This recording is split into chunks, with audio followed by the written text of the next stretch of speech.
اعوذ باللہ من الشیطان الرجیم بسم اللہ الرحمن الرحیم۔ نہج البلاغہ مکتوب نمبر 41۔ یہ خط حضرت علی علیہ السلام نے ایک عامل کے نام تحریر فرمایا۔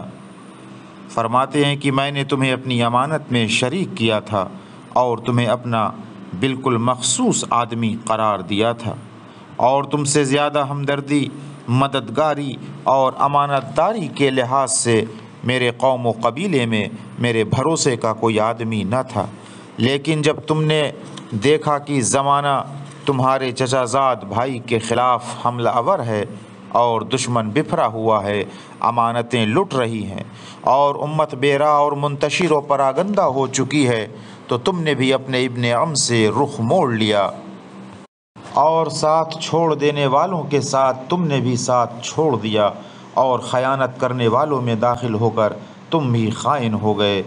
اس طرح نہ تم نے اپنے چچا زاد بھائی کے ساتھ ہمدردی دی اور اس کا خیال کیا، نہ امانت داری کے فرض کا احساس کیا۔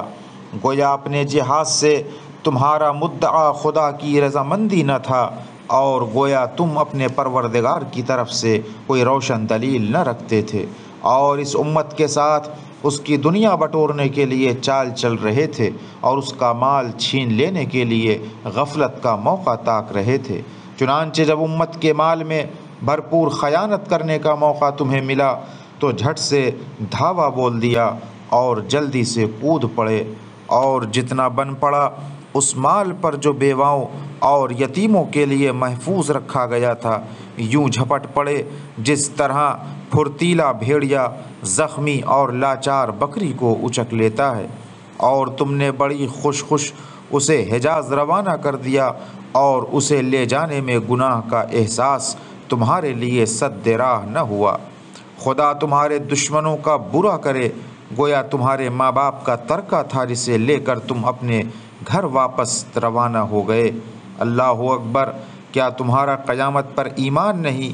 کیا حساب و کتاب کی چھان بین کا ذرا بھی ڈر نہیں؟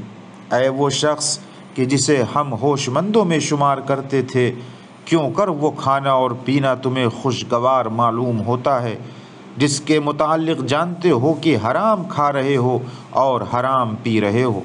تم ان یتیموں، مسکینوں، مومنوں اور مجاہدوں کے مال سے جسے اللہ نے ان کا حق قرار دیا تھا اور ان کے ذریعے سے ان شہروں کی حفاظت کی تھی، کنیزیں خریدتے ہو اور عورتوں سے عقد کرتے ہو۔ اب اللہ سے ڈرو اور ان لوگوں کا مال انہیں واپس کرو۔